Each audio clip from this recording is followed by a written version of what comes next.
যে এই বালু যেটা উত্তোলন করতেছে এটা টোটালি হচ্ছে অনিয়মই আমি বলবো, হ্যাঁ, এবং অবৈধভাবেই তাদের একটা সুযোগের কাজে নিয়ে যেটা হচ্ছে স্তূপাকারের বালিটা সরানোর কথা সেটা না করে হচ্ছে আমরা দেখতে পাচ্ছি যে অনেকেই হচ্ছে ওই তারা এটা হচ্ছে পদ্মার তলদেশ থেকে বালুটা তুলতে, এটা একদমই অবৈধ এবং এটাই সে প্রশাসন যথাযথ ব্যবস্থাও নিচ্ছে।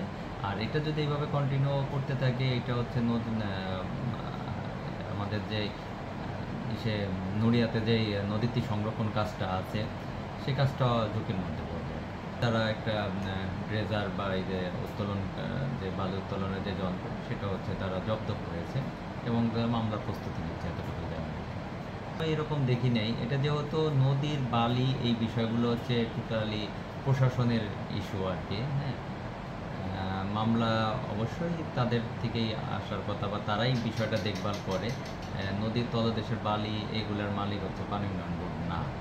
তো সেই ক্ষেত্রে যদি এমন হয় যে যেহেতু আমাদের প্রোটেক্টিভ ওয়ার্ক ওইখানে আছে, এটা ঝুঁকির মধ্যে এবং দেশের স্বার্থে জনগণের স্বার্থে যদি সেরকম আমাদের কোনো আইনগত ব্যবস্থা নেওয়ার দরকার হয় আমরা বিধি মোতাবেক সে ব্যবস্থা অবশ্যই নেব।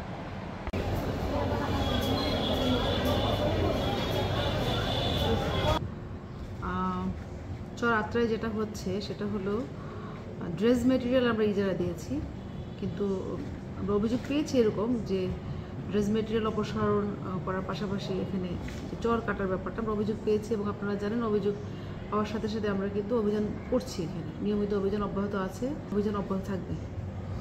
আপনি আমার ইউনোকে প্রশ্ন করেন অলরেডি হয়েছে কিনা, কারণ আমার জানা আমাদের হয়ে যাওয়ার কথা, মামলা হয়ে যাওয়ার কথা।